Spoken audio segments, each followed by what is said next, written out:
আসসালামু আলাইকুম রহমতুল্লাহ। প্রিয় দর্শক শ্রোতা, আজকের ভিডিওতে আমরা নামাজের মাকরু সম্পর্কে বিস্তারিত আলোচনা করব ইনশাআল্লাহ।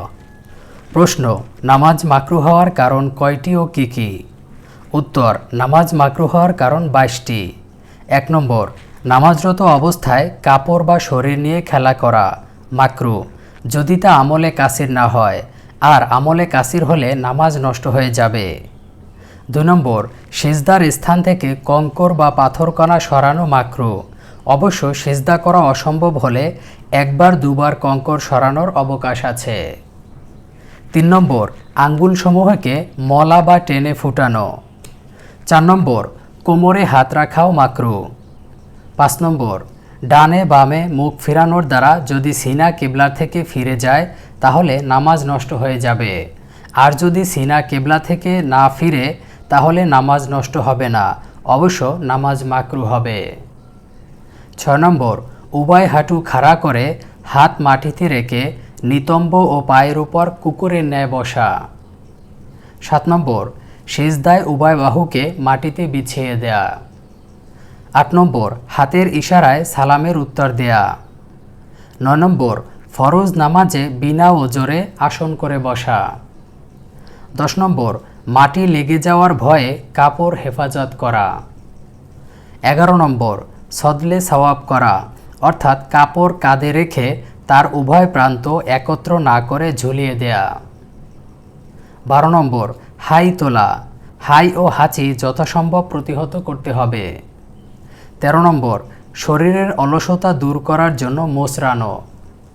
14 নম্বর, চোখ বন্ধ রাখা অথচ দৃষ্টি সেজদার স্থানে রাখা উচিত। 15 নম্বর, চুল মাথার উপর ভাঁজ করে গিরা দিয়ে নামাজ পড়া, মাথার চুল থাকলে নামাজের মধ্যে তা ছেড়ে রাখা সুন্নাত, যাতে চুলও সেজদা করতে পারে। 16 নম্বর, খোলা মাথায় নামাজ পড়া মাকরু, তবে বিনয় ও নম্রতা প্রকাশের নিমিত্তে এরূপ করলে মাকরু হবে না।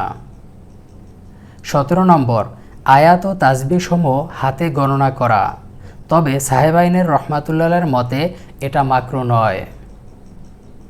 18 নম্বর, শুধু ইমাম সাহেব মসজিদের মেহরাবে এবং সমস্ত লোক মেহরাবের বাইরে দাঁড়ানো।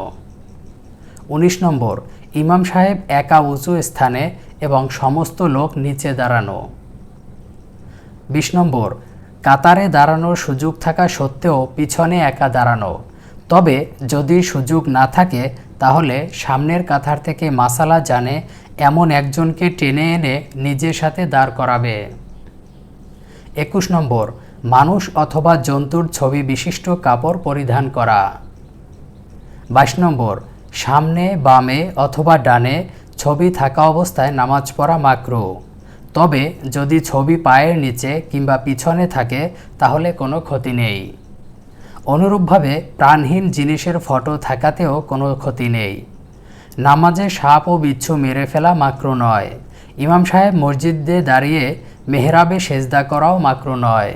এমনিভাবে আলাপ্রত ব্যক্তির পিছনে ঝুলন্ত কোরআন শরীফ, তরবারি বা জ্বলন্ত মোমবাতি অথবা বাতি সামনে থাকা অবস্থায়ও নামাজ পড়াও মাকরু নয়। ভিডিওটি ভালো লাগলে লাইক দিয়ে শেয়ার করে দিন।